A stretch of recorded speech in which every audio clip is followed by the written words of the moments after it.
എൻ്റെയും പ്രതിപക്ഷ നേതാവിൻ്റെ അടക്കം ഞങ്ങൾ രണ്ടുപേരും ജനങ്ങളോട് മാപ്പ് പറയണമെന്നാണ് അദ്ദേഹം ആവശ്യപ്പെട്ടത്. വാസ്തവത്തിൽ അദ്ദേഹം പറഞ്ഞതുപോലെ പ്രതിപക്ഷ നേതാവ് ഈ കേസിൽ കക്ഷിയായിരുന്നില്ല. ഈ കേസിൽ ഞാൻ മാത്രമാണ് കക്ഷിയായിട്ടുള്ളത്. അപ്പോൾ വസ്തുതാപരമായി കാര്യങ്ങൾ പരിശോധിക്കാതെയാണ് CPM സംസ്ഥാന സെക്രട്ടറി ഈ കാര്യങ്ങൾ പറഞ്ഞത് എന്നാണ് എനിക്ക് ആമുഖമായി സൂചിപ്പിക്കാനുള്ളത്. കഴിഞ്ഞ ദിവസം CPM സംസ്ഥാന secretary Shri ME Govindan master തൻ്റെ പത്രസമ്മേളനത്തിൽ ബഹുമാനപ്പെട്ട ഹൈക്കോടതി ജനുവരി 28-ന് സ്പ്ലിങ്കർ ഇടപാടുമായി ബന്ധപ്പെട്ട ഒരു വിധിന്യായത്തെ പരാമർശിക്കുകയുണ്ടായി. നിങ്ങൾക്കറിയാവുന്നതുപോലെ കേരളത്തിൽ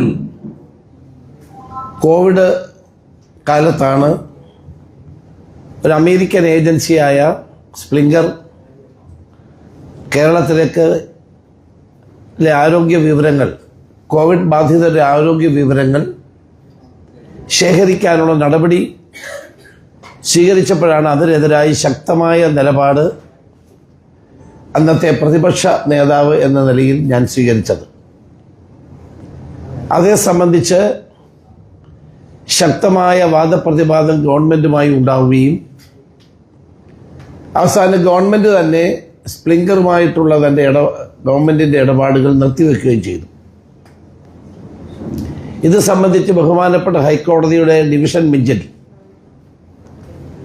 ആ കാലത്ത് തന്നെ ജസ്റ്റിസ് ദേവൻ രാമചന്ദ്രൻ വളരെ സുപ്രധാനമായ ഒരു വിധിന്യായത്തിലൂടെ ഗവൺമെൻറ് സ്വീകരിച്ച നടപടികൾ തെറ്റാണെന്നും അത് പിൻവലിക്കേണ്ടതാണെന്നും സൂചിപ്പിക്കുകയുണ്ടായി. അതിനുശേഷമാണ് ഞാൻ തന്നെ ഡിവിഷൻ ബെഞ്ചിൻ്റെ മുമ്പിലേക്ക് പോയത്. ആ ഡിവിഷൻ ബെഞ്ചിൻ്റെ അന്തിമ വിധിയാണ് ജനുവരി 28 പുറത്തു വന്നത്. CPM സംസ്ഥാന സെക്രട്ടറി ME ഗോവിന്ദൻ മാസ്റ്റർ ഒന്നുകിൽ ആ വിധിന്യായം മുഴുവൻ വായിച്ചില്ല, അല്ല എങ്കിൽ CPM സൈബർ സെല്ലിൻ്റെ ക്യാപ്സൂളുകൾ മാത്രമാണ് അദ്ദേഹം വായിച്ചത് എന്ന് വളരെ വ്യക്തമാണ്. ഇതാണ് ആ കോടതി വിധി. നിങ്ങൾക്കാർക്ക് വേണമെങ്കിലും ഈ കോടതി വിധി പരിശോധിക്കാവുന്നതാണ്. ഇത്രയും വൈകിയതിന് കാരണം ഈ വിധിന്യായം പൂർണ്ണമായി ലഭിച്ചത് മിനിഞ്ഞാന്നാണ്. അതുകൊണ്ടാണ് ഇത് ഇത്രയും കാര്യങ്ങൾ വിശദീകരിക്കാൻ അല്പം വൈകിയത്. എൻ്റെയും പ്രതിപക്ഷ നേതാവിൻ്റെ അടക്കം ഞങ്ങൾ രണ്ടുപേരും ജനങ്ങളോട് മാപ്പ് പറയണമെന്നാണ് അദ്ദേഹം ആവശ്യപ്പെട്ടത്. വാസ്തവത്തിൽ അദ്ദേഹം പറഞ്ഞതുപോലെ പ്രതിപക്ഷ നേതാവ് ഈ കേസിൽ കക്ഷിയായിരുന്നില്ല. ഈ കേസിൽ ഞാൻ മാത്രമാണ് കക്ഷിയായിട്ടുള്ളത്. അപ്പോൾ വസ്തുതാപരമായി കാര്യങ്ങൾ പരിശോധിക്കാതെയാണ് CPM സംസ്ഥാന സെക്രട്ടറി ഈ കാര്യങ്ങൾ പറഞ്ഞത് എന്നാണ് എനിക്ക് ആമുഖമായി സൂചിപ്പിക്കാനുള്ളത്. കോവിഡ് കാലത്ത് കേരളത്തിലെ ജനങ്ങളുടെ ആരോഗ്യ ഡേറ്റ ഒരു അമേരിക്കൻ കമ്പനിയായ സ്പ്ലിങ്കറിന് കൈമാറുള്ള നീക്കത്തിനെതിരെയാണ് അന്ന് പ്രതിപക്ഷ നേതാവ് എന്ന നിലയിൽ പൊതു താൽപര്യം സംരക്ഷിക്കാൻ വേണ്ടി ഞാൻ ഈ വിഷയം ഉയർത്തിക്കൊണ്ടുവന്നത്. ഇടക്കാല ഉത്തരവിൽ ദേവൻ രാമചന്ദ്രൻ്റെ സിംഗിൾ ബെഞ്ചിൻ്റെ ഇടക്കാല ഉത്തരവിൽ അന്ന് ഞാൻ ഉയർത്തിയ എല്ലാ വാദങ്ങളും ശരിയാണെന്ന് വെക്കുകയും അവസാനം കേരള ഗവൺമെൻറ് ആ ഇടപാടുകൾ നിർത്തിപ്പോവുകയും ചെയ്തത് എല്ലാവർക്കും അറിയാവുന്നതാണ്. ഡീൽ ഔപചാരികമായി പ്രവർത്തനത്തിൽ വരാത്തതുകൊണ്ട് കരാർ ഒപ്പിട്ടതിൻ്റെ ക്രമക്കേടും ക്രമവിരുദ്ധതയുമാണ് കോടതി പരിശോധിച്ചത്.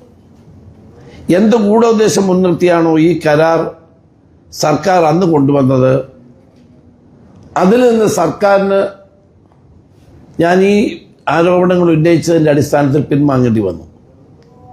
ജനങ്ങളുടെ ആരോഗ്യ ഡേറ്റ ആഗോള കമ്പോളത്തിൽ വിൽപ്പനയ്ക്ക് വെക്കുന്നതിനെതിരായിട്ടാണ് അന്ന് ഞാൻ പോരാട്ടം നടത്തിയത്.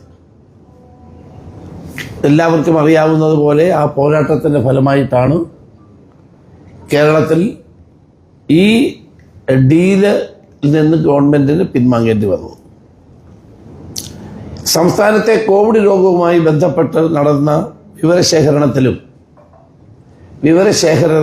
വിശകലനത്തിനും അതീവ സൂക്ഷ്മവും ശ്രദ്ധയും പുലർത്തണമെന്നും ആ വിവരങ്ങൾ പൂർണ്ണമായി രഹസ്യമായി സൂക്ഷിക്കണമെന്നും ഈ കേസിൽ ബഹുമാനപ്പെട്ട കേരള ഹൈക്കോടതി വ്യക്തമായ നിർദ്ദേശം അന്ന് തന്നെ നൽകിയിട്ടുള്ളതാണ്.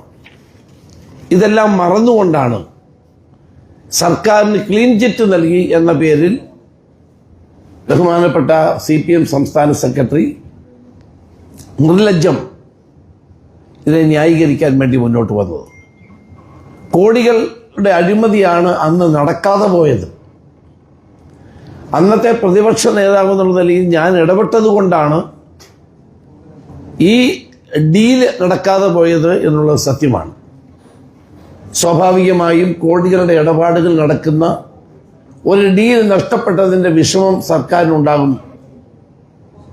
കരാറിൽ യാതൊരു പ്രശ്നവും ഉണ്ടായിരുന്നില്ലെങ്കിൽ എന്തിന് സർക്കാർ പിന്മാറി?